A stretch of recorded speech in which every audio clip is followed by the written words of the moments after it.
Good evening. Welcome to students and faculty and guests to the Society of Skeptics program on John I. Blair, a program co-sponsored by the Blairstown Historic Preservation Committee. And by the way, this large group of community folks are here because Christine Beagle and the other people on that committee have worked tirelessly to promote this program, and I thank them. Our speaker tonight, of course, is Dr. Elliott, a man who has spent decades immersed in the life and times of John I. Blair. Dr. Trommald taught at Blair in the 60s, a portion of the 70s, and left this campus for Middlesex School in 1985. During his tenure at Blair, among other things, he headed our history department, and in 1977 created this Society of Skeptics Forum for discussion and debate. There are 4 schools now, prep schools that I know of, that have an ongoing, functioning Society of Skeptics. So Elliott started something that is spreading. He retired to Portland, Oregon, the city of his childhood, which he calls God's country, and he claims to be busier than ever. Throughout this period of teaching and retirement, Elliott Trommald has spent countless hours researching John I. Blair's life. Tonight he will distill a bit of this for our community. I've pushed him to pare it down to 30 minutes so that we could have Q&A. He could speak for 6 hours. And I thank him for listening to me. We'll see if I'm right. I thank him for hiring me 36 years ago. And I thank him for being a friend.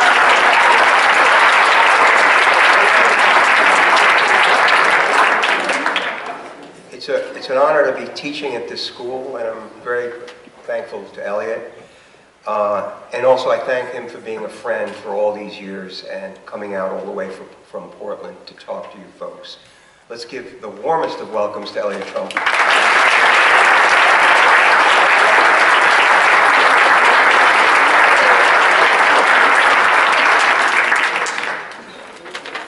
Best hire I've made in my life. And although I did leave for Middlesex, my heart never left here. I can say with sincerity that the most enjoyable teaching years I've had have been at this school. And it was at this school that John I. Blair, I guess, got hold of me. And that's what we're going to talk about today. This is a man that is basically unknown today, nationally. He's known here in Blairstown. That's about it. He died in 1899, and the obituaries across the country, there are obituaries in half the states of the United States. New York Times called him one of the richest men in the world. The Springfield Republican in Massachusetts called him one of the richest men in the United States. And there were pro and con obituaries. This was a rapacious man. This was a sagacious man. It went both ways, and it depended either where you were, when you were there, and who you were. But there are reasons for this, and I'll try to tease some of those out. But the wonderful part of Blair is he spans the 19th century. We moved from a weak, undeveloped and underdeveloped nation into almost a world power in 1900. And I would make the case that any history class that does not deal with John I. Blair is missing an opportunity, because he really shows the growth of entrepreneurial individualism and its collapse into corporate capitalism at the end of the century. So you might say, how rich was he? Well, in 2005, the New York Times decided that they would tell us who the 30 richest men in the United States were. John I. Blair comes out number 21. John D. Rockefeller was first with $192 billion. And then at 21, with a mere $43 billion, was John I. Blair. The only 2 living people on that list, one was Bill Gates at $82 billion, number 5, and Warren Buffett, number 16, at $46 billion. Now that raises a question for me. How did he slip under the radar? Most of the people on that list many of you would know. The answer is somewhere in his life, and we don't know a heck of a lot about his life, and that's a problem. What do we know? Well, we know that James Blair married this little gal of 17, Rachel Inslee, and had 10 children. John was the fourth. He was called John Blair.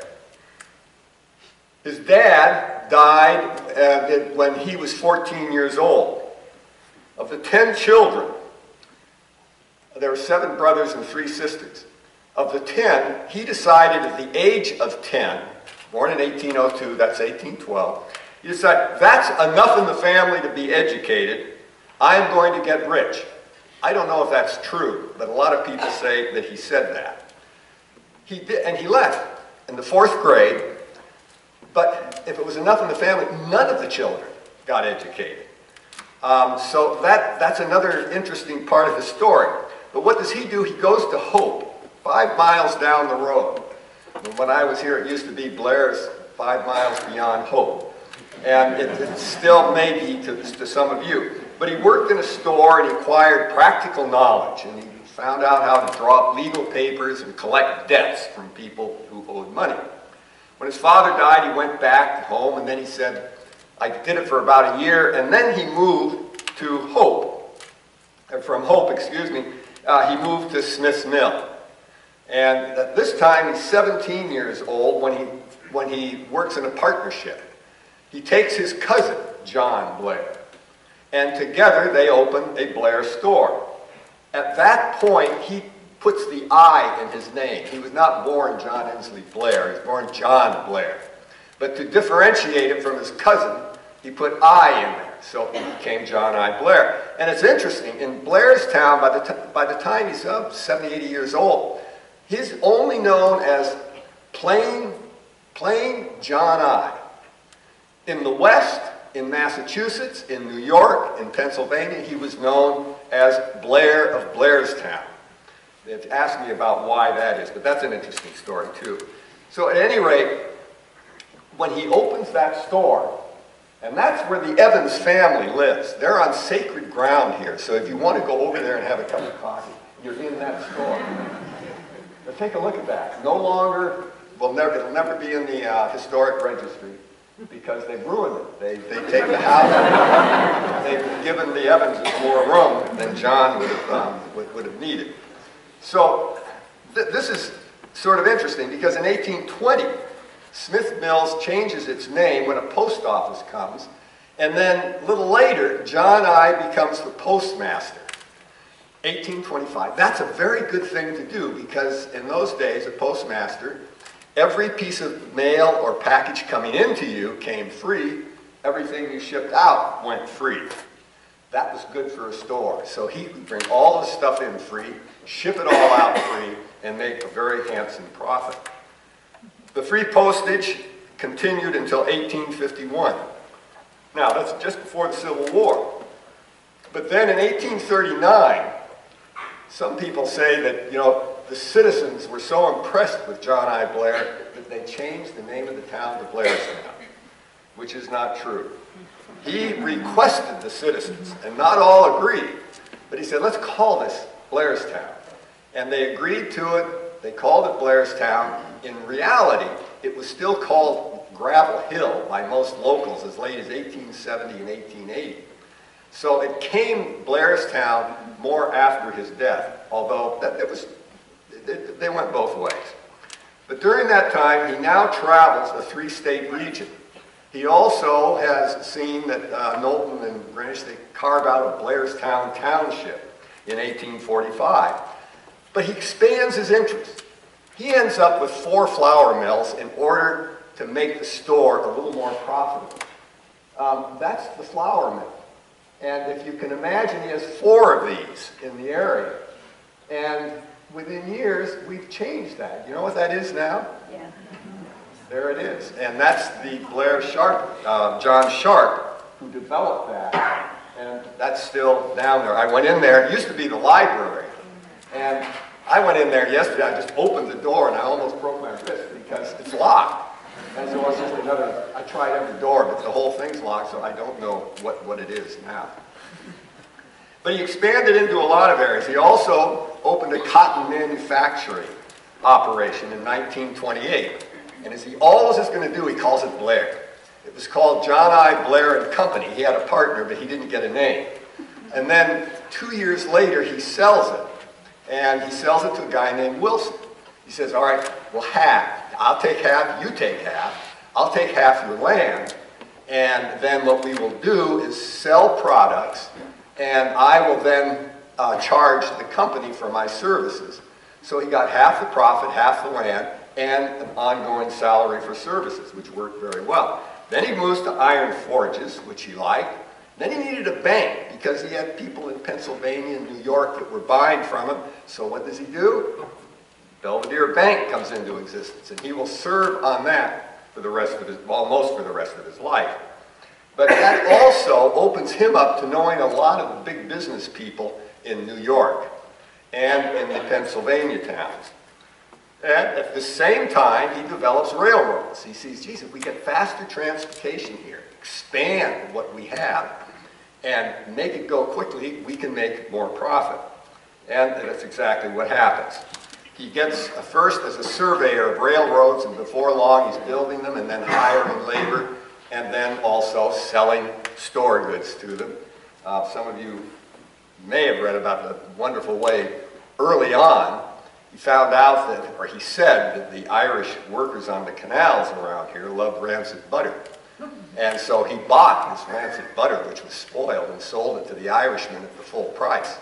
So again, big price, and lots of profit.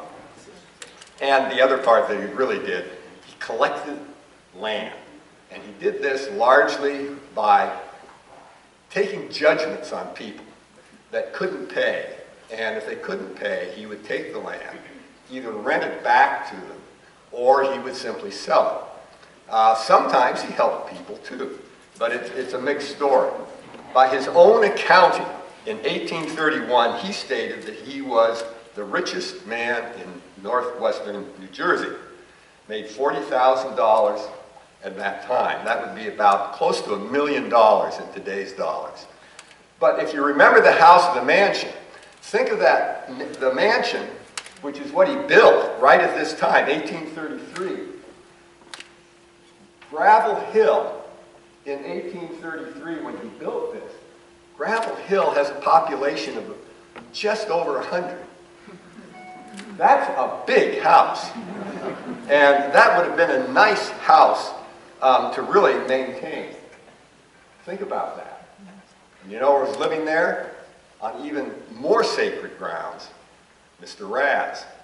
He's sitting there in the corner, and he's that close. He's that close to it. So I hope that they save Raz from a fate worse than what happened to this house. In 1826, I want to look at a little bit of his family and his children, which is, again, something I've actually been concerned about. But in 1826, he married Anne Locke, who was a stiff, from what I can gather, somewhat dour woman about whom we know very little. Letters are strangely void or absent, that she's just not in them. And I wonder why that is. He kept absolutely scrupulous notes in his memorandum books, and what happens is no mention, mostly never of his wife that I saw. Well, once or twice he lends her $5.66 or something. and you see that, but that's really about it, except on some of the travels. But those travel books were written by his personal secretary that he needed, a guy named Charles Vail. More about him later. Had 4 children. I'd like to say a few words about them. The letters to the children throw light on the father's relationship, and it's rather interesting. Marcus and DeWitt Clinton, or Clinton Blair, were the 2 boys. Emma and Aurelia were the girls. Frugality was absolutely crucial. Fiscal responsibility was absolutely crucial. And if either son did not do the hard work and was frugal, he heard it from his father. The girls, they could do basically what they wanted. He never really talked about them. They could violate these rules, and they got away with it. But looking at the books that he kept, cash, I'm reading from them, cash for little articles for Marcus, 13 cents. For Clinton, 2 cents. Both boys offered 1 cent a week to go to church. And then cash deposited by father, cash deposited by Clinton. The relationship between those two boys, for understandable reasons, as they grew, became incredibly tense. Clinton was the favored child by far, and that hurt. The father never appeared to understand his younger son. At the same time, this man is a devout Presbyterian, and he actually helps the Presbyterian Church to come into existence, which sort of cemented his reputation as a generous and very committed supporter of God's Word. Now, his religious commitment really can't be doubted, because he was concerned about it.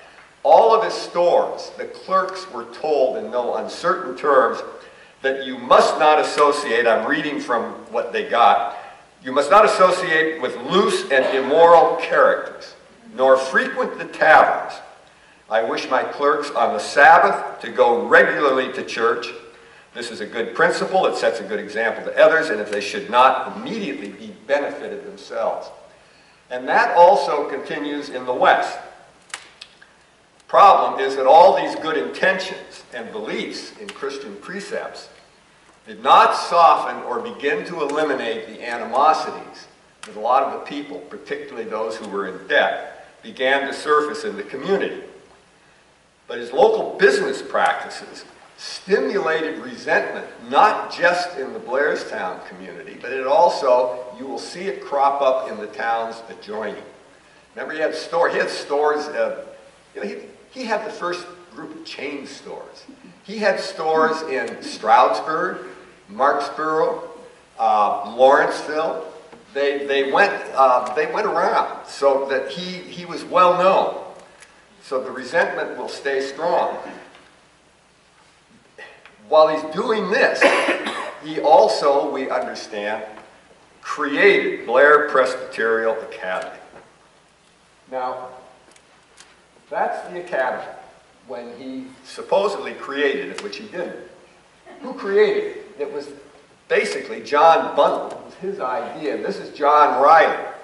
John Riley was the only college-educated individual in Gravel Hill. And he was really great. They had put together, with the Presbytery of Newton, an idea of a school. John I. Blair was in favor of it. But what happened is he got interested, I believe, he got interested largely by his son's school behavior. Both of them were, I guess what you'd call problem children. He experienced difficulty with Marcus from the beginning. Basically, the headmaster of the Flushing Institute, where Marcus went, wrote these letters home: lying, rascality, drunkenness. It was something that could not continue.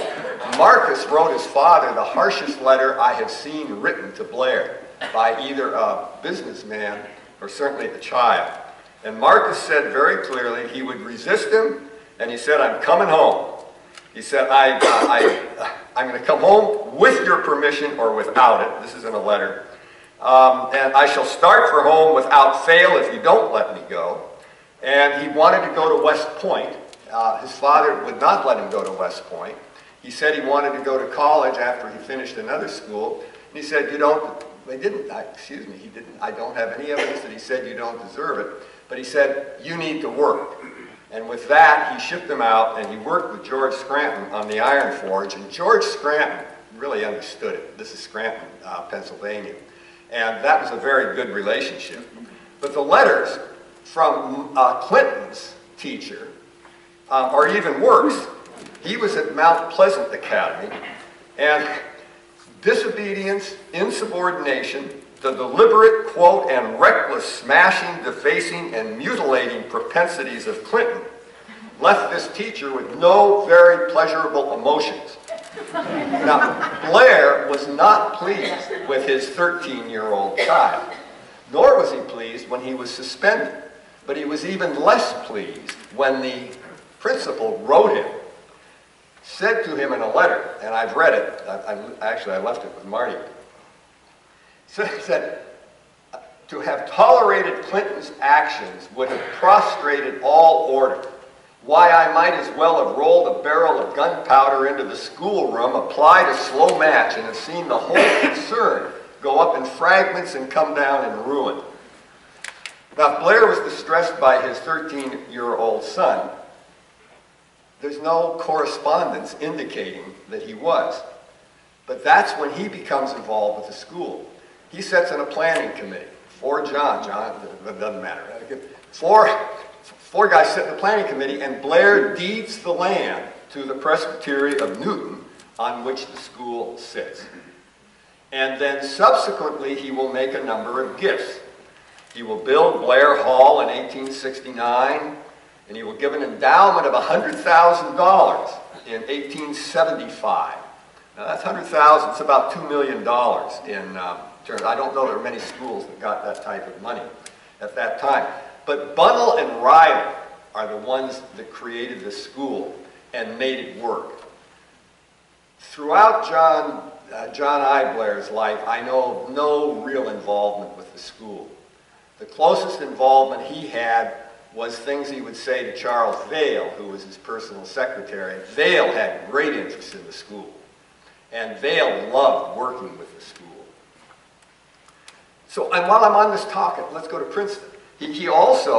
Clinton did go to Princeton, and while he was at Princeton, he had troubles with his father. These are another whole set of letters. His father said, "You're spending too much money." He wouldn't give him spending money. He said, "Look, I have to do this. My friends like a drink, and I have to have the money to give them a drink. You can't," but he was very, very polite in terms of this.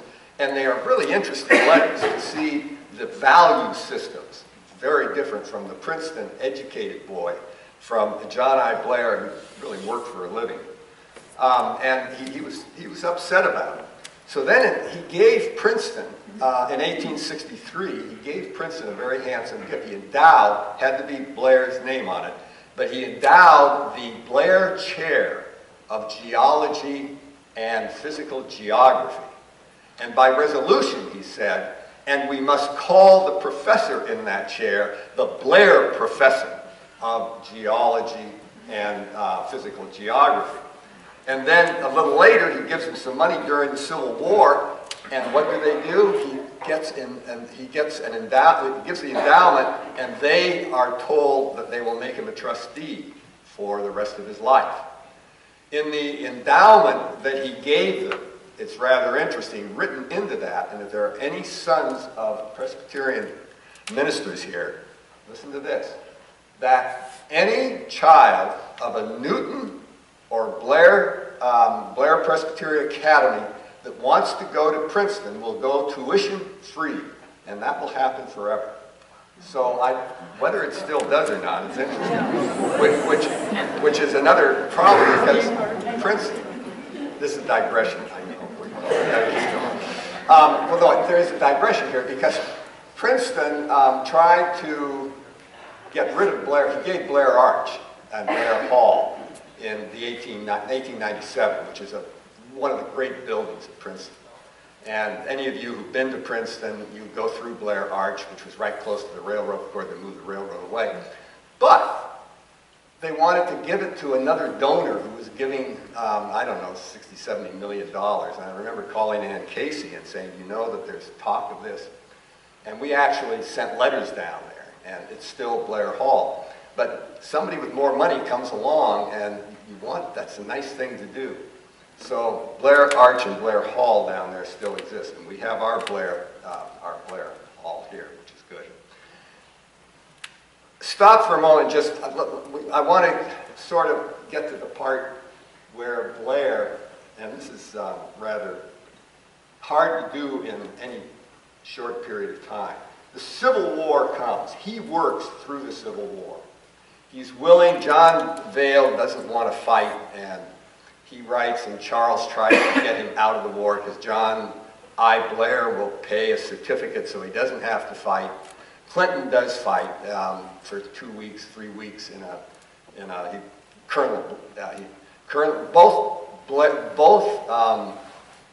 both Marcus Blair and Clinton are in the war. Marcus gets called Colonel Blair at the end of the war, even though he's too close to the end to operate. And Clinton, at the beginning of the war, organizes around 60, 70 people here in Blairstown to become his troop. And he gets an officer's appointment. And that happens for maybe 3, 4, or 5 weeks. Then it's back to the railroads. I'm just going to tell one railroad story, and that is that when he moved west, it was during the Republican Convention. He's an early member of the Republican Party, 1856. Goes to the Republican Convention in 1860. Writes a journal going there. And it's wonderful because he's so excited.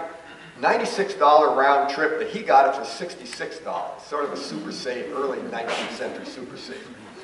And when he came back, he stopped in Springfield, Illinois to visit the Lincolns because they were becoming president. And they had tea with Abe and Mary.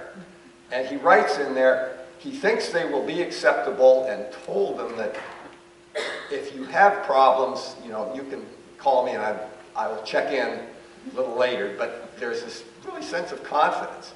But Lincoln was not a well-known person either. But that's the first time he knows him. But Lincoln is going to come to him in 1864, or 64-5, just before he's assassinated, to try to get Oakes Ames and Blair to take over the construction company that Grenville Dodge, who was a crook, was at that point involved with. So the 1860s are the building years for Blair. By the end of the 1860s, he has some 17 railroads, 8 land companies, and I think around 5 or 6 construction companies. Let me tell you what he does.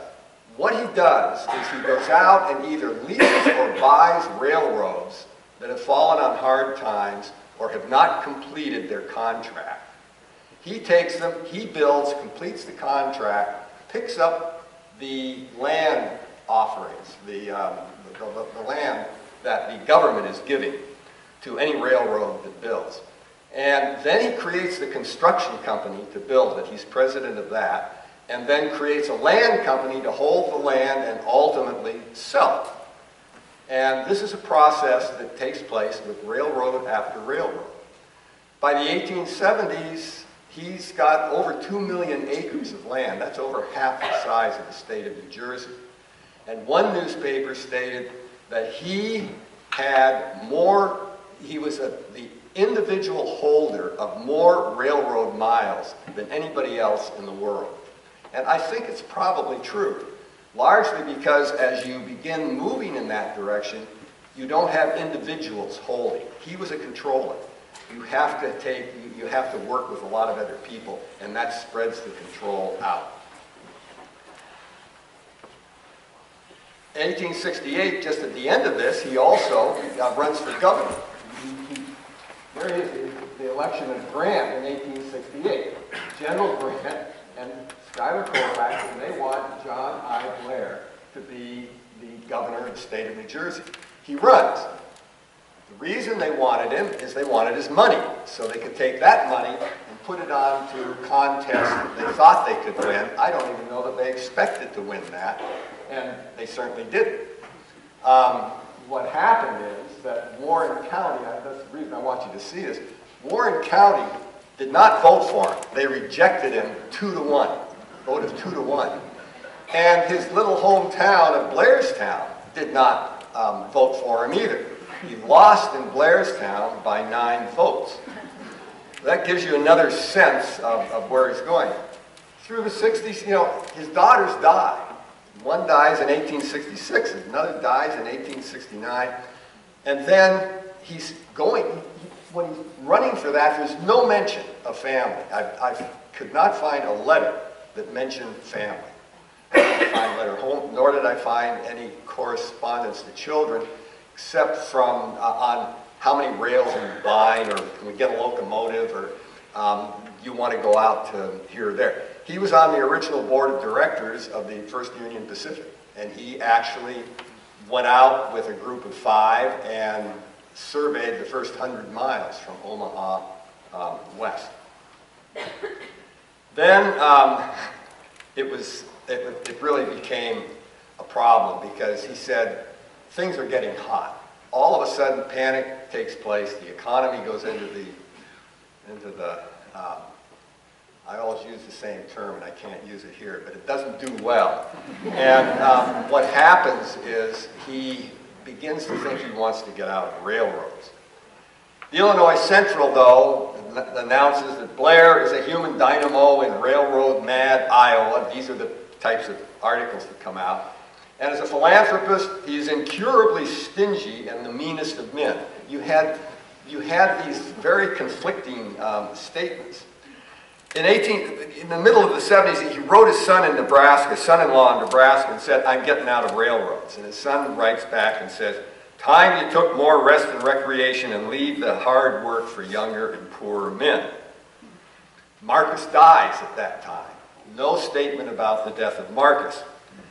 And what he does is he actually sort of moves out, but he does end up building 3 more railroads, going into slate quarries, and takes time to build a railroad here in Blairstown in 1877. That's another whole story. Let's just end this by saying, almost ending it, of saying that the situation from 1879 to the end is pretty pathetic. He moves out and he gets attacked, and the attacks are rather lethal. He gets a very bad press in the West.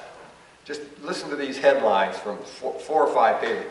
How they checkmated Blair after he would neither buy nor sell. Blair's quandary. John I. still investigating the conspiracy which robbed him. John I. Blair and posse arrive in search of lost property. Wicker gets in a big scoop on Blair. They loved him because he was looked at by many as an absentee landowner. And in effect, he was. There are 3 major episodes, and I don't have time to go into them, which is really rather sad, but I got to say one thing. Take this one. This is just one aspect of it. He had, with an individual he'd worked with for 24 years, they get into an argument over a very small piece of land. He is furious, and he ends up saying, John Alley ends up defending himself by saying, look, I know that there's this land here, but you don't deserve it. You had, this is what he said in front, you had nothing legally. He had nothing but my honor, is what he told the judge. And that was his defense. Well, they end up in a brouhaha that the press loved, where Blair is calling Alley a pirate, a traitor, a Benedict Arnold, and Alley is calling Blair a stupid and a robber. And the judge is sitting there, upset, and he said, we can't go into this Serbonian bog of railroad operations because it's very deep. And it was very deep. He was negotiating, and then it comes out, well, where were the Board of Trustees? And this is what has happened to him. Everything is kept in his own hands. He has around 17 railroads out there. 3 of them are involved in this. And what he does, the judge says, all right, who is on the board? Who is at the board meeting? This was one of the, I'm not going to give names here. But John Blair replies, well, James Blair, D.C. Blair, and C.E. Vail. And Butler, the lawyer, then says, well, why didn't you put down the rest of them? And Blair says, well, I don't know, unless it's because those were people that were outsiders from Boston, people that he thought was undermining him. And Butler says, but you were from New Jersey, so you're an outsider too. How was it with the rest of the Blairs?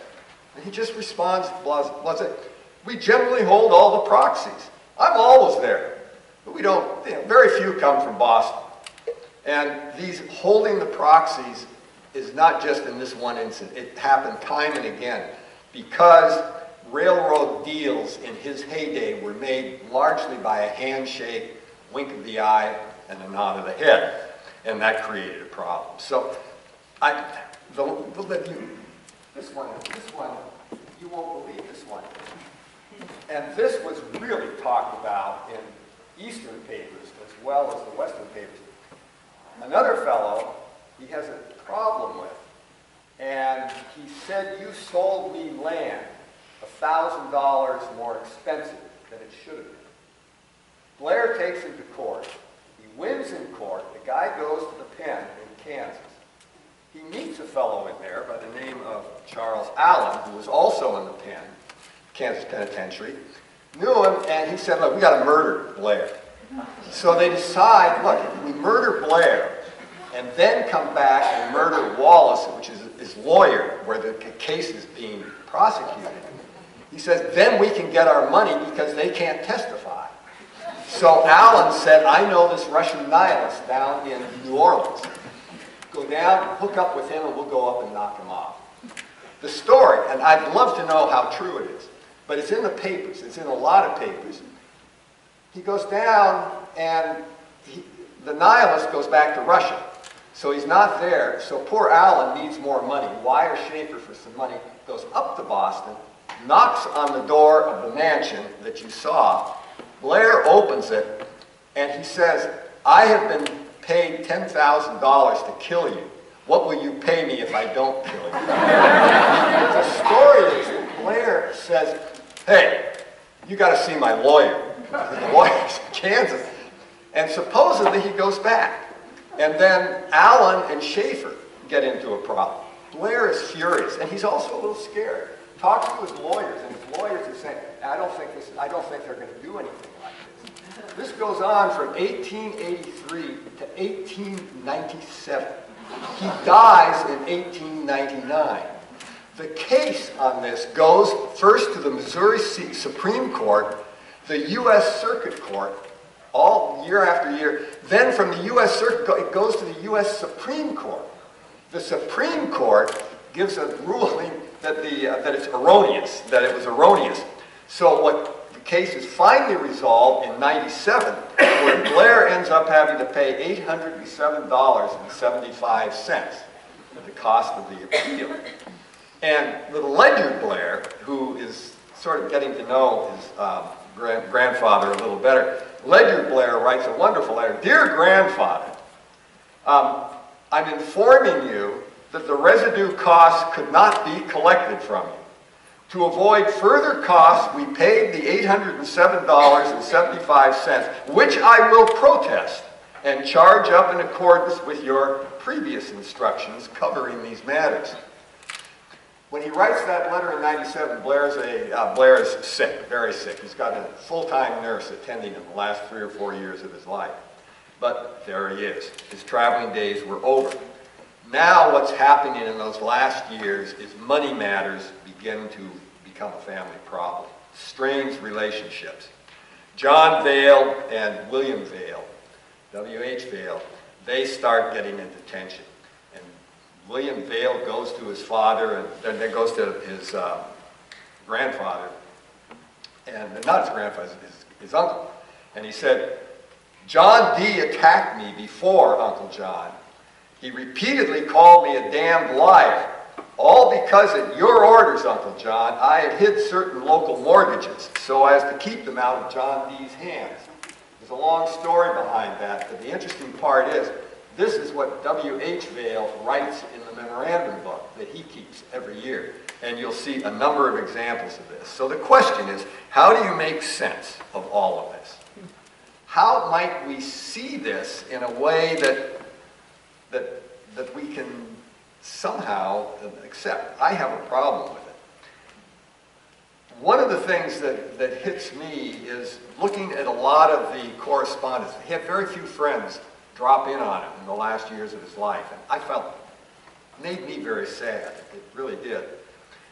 In 1896, he's ill, and his friends don't come, but they wire him. And I'm particularly interested in one wire that came from someone who's a president of a railroad.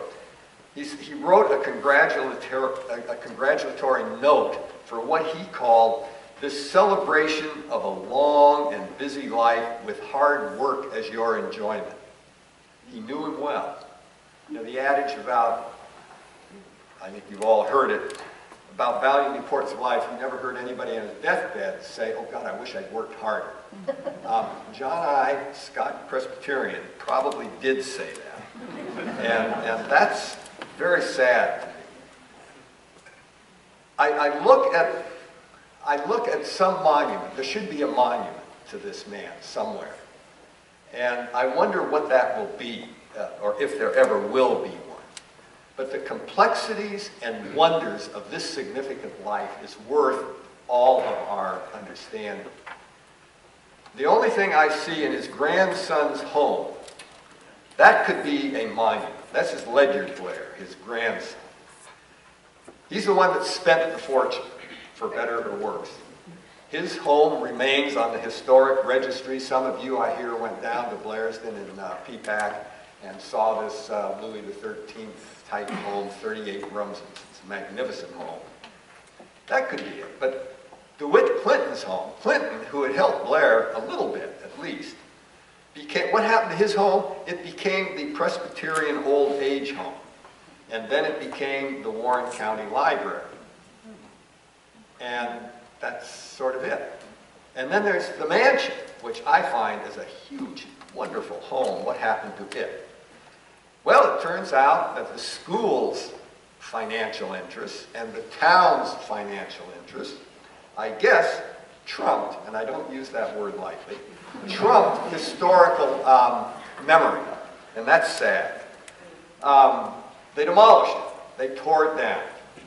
And so John I, what will his moment be? There are two things that we can look at. One of them is a wonderful thing. If you take, this tells us something about him. Look at this. John I. Blair. Blair Extra Tomato. Blair Canning in Blair, Nebraska. They hit that cannery in the late 1870s, 1880s. And it was John Dale who actually wanted to get one of these labels in 1900. And what happened too is the canning factory, as far as I know, stopped. I've tried to look for it.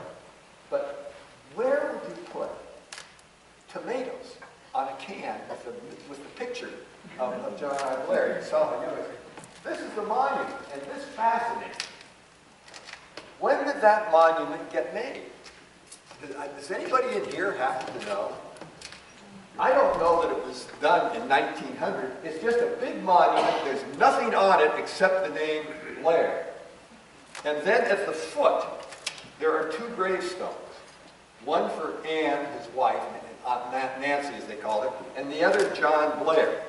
Now the interesting thing for me is that on Anne's, it says, she stretcheth out her hand to the poor.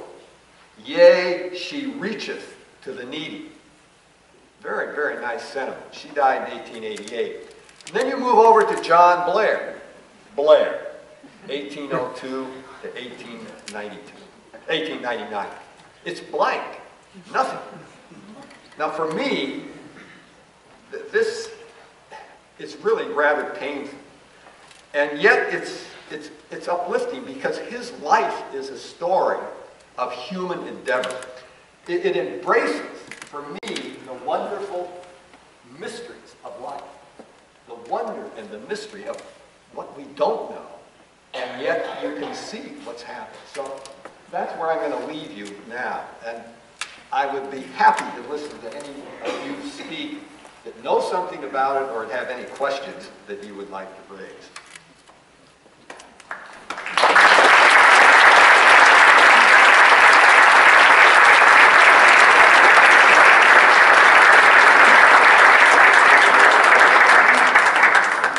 Are there any questions?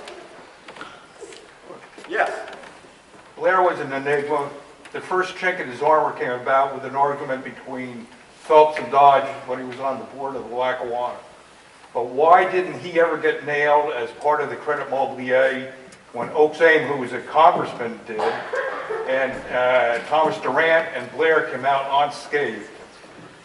Okay, this is rather interesting because when he got on that first board of the Union Pacific, he recognized Grenville Dodge as a crook, number one.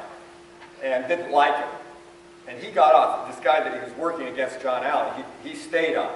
And Oates Ames stayed on. When they reconstituted the Union Pacific Board in 1894, what happened is that the construction company and the crooks took place. John I. Blair, as far as I know, never bought, he was given $20,000 worth of Crédit Immobilier stock. That's the construction company for the Union Pacific. And when he was subpoenaed, actually. He was subpoenaed by the Wilson Committee, and he gave some great testimony and came out really clean. Ames was really never convicted of anything. Ames is the made shovels in Massachusetts, sold to the store, and then became a very close partner, nowhere near as wealthy as John. But he's got a 300-foot high monument in Laramie, Wyoming, where the Union Pacific went, and that was put up in 1888. And he's a more questionable background, but he was very big, and he was really limited to that in the public's mind. John I. Blair was not limited in the public's mind to any one thing. No matter what town you went to in Nebraska, Missouri, Kansas, Wisconsin, Minnesota, he had lines there. And if he had a problem, he would just throw the presidency out. He got off most of the presidencies of the railroads. He resigned in 1871. And the construction companies, after they built, they sort of went out, but they made a lot of money. And he said to himself, as things got to, hey, take land. And so these acres and acres of land, because every time he went in and he created cities, he named them after all his friends. Ames, Iowa was created by John Blair. So that's the only answer. He was swift. He was his own man, and he controlled his own destiny, really. Yeah, Can we get some student questions? Yeah, let's please? get a If there are any, if you have any questions, come on, take a shot at it. Intimidated. No questions. Here's one. Yeah. How would you describe John Blair in one word?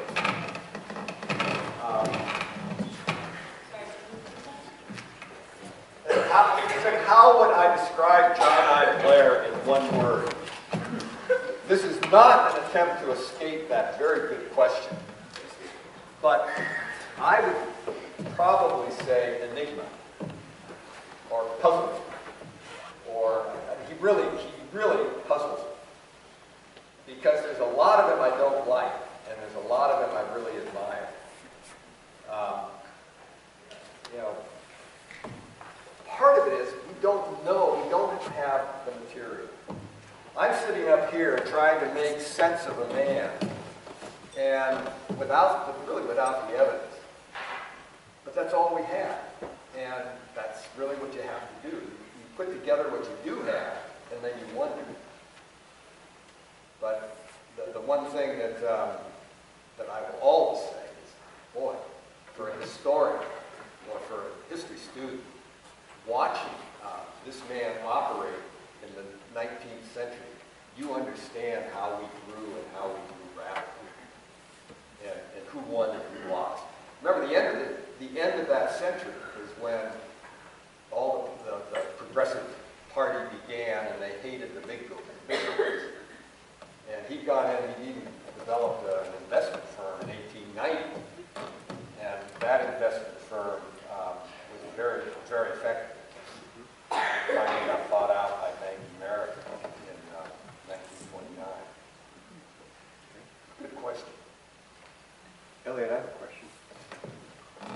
It's received wisdom at Blair that we had a very low endowment until recent times. You mentioned that Blair actually gave 100,000 or more in the 1800s. Where did the money go? Well, the money went out in a number of events after that money was given. We had a banker's panic in 2009. We had a crash of sorts after World War I, and then we had the Big Depression. And Blair was on hard times for a lot of that period, too. There were issues of going single sex, and that split people, and then school went up and down, buildings burned, and that money was used up, so that there was practically nothing there. The thing that's interesting, when you read the board of directors minutes of Blair Academy, very clear that the people that ran it did not feel that Blair had given as much as he might have given. And then Clinton Blair came along, and he gave not in terms of money. He would help with when the laundry didn't work, or you needed something to fix this or that. He did help there. The New York Times, when Clinton Blair died in 1915, the New York Times published a huge article because they said Blair, they were surprised. Blair is not even mentioned in Clinton's obituary, or excuse me, his will. Never mentioned. Blair got nothing out of that. And it got nothing out of John I. Blair's will. He wrote his will in 1878 and said that he'd give $15,000 to Blair if he didn't give that much prior to his death. Well, in 1883, he gave $100,000. So all of a sudden, Blair is out and gets nothing. And Blair's will actually was in probate from 1900 to 1908.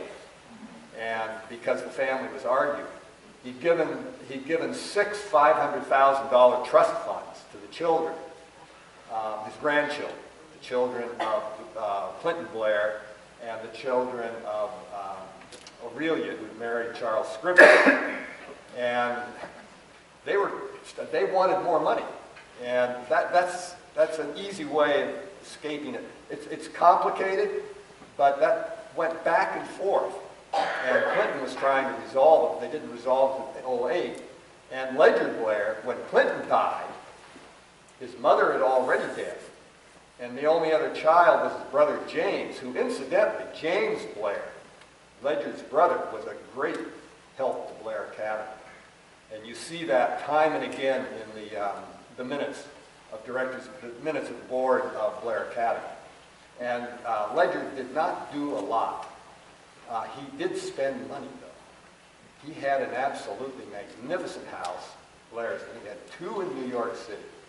He had one in Bar Harbor. He had one in Bermuda, a very nice one in Newport. And the fortune actually was almost exhausted by his doing what a lot of people did at that time. And I understand there may be family members here, but talked to a number of family members, and that seems to be something that still resonates with the family. How could he have spent as much as he did spend? Okay. And there's a fair bit of information on that. Anybody else? Hi. Hi. Did you just say James was a sibling to Ledyard Blair? Yes. Okay. Ledyard Blair's brother. Okay, I'd only known of the John I. There was the John I that was the first child born, passed away. 2 months, yeah, at the age of 2. Correct, and then, sorry, I don't mean to say correct you. But then Ledyard, and then... Right, and then, but there was someone named James. James, yes. Okay. And he got half of Clinton's money, which was a big, the Times gives it as 50 to 60 million. There's statements that it's bigger and there's statements that it's smaller. You don't know where money is hidden, even at all times. People with that much money, there are all sorts of ways of negotiating around ways where you're going to have to part. Elliott, we're going to have to call it quits now. Students or anyone else would like to come and talk to Elliott, you can come on out. We want to thank him for coming from Oregon. Before you do this, I just want to say something. You, Blair, you are lucky. This is an incredible plant here, and I have really enjoyed coming back here.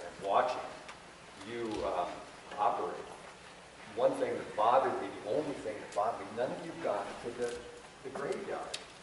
And I stopped in, I don't know if she's here, in one of the dorms, and one of the girls said, oh, no, I said, I'd get scared if I went up in there. But don't, it's a historic, it's a beautiful historic run, but it speaks. If you just look at it, where it is, it tells a story, and you should look at it. Anyway, nice to meet you.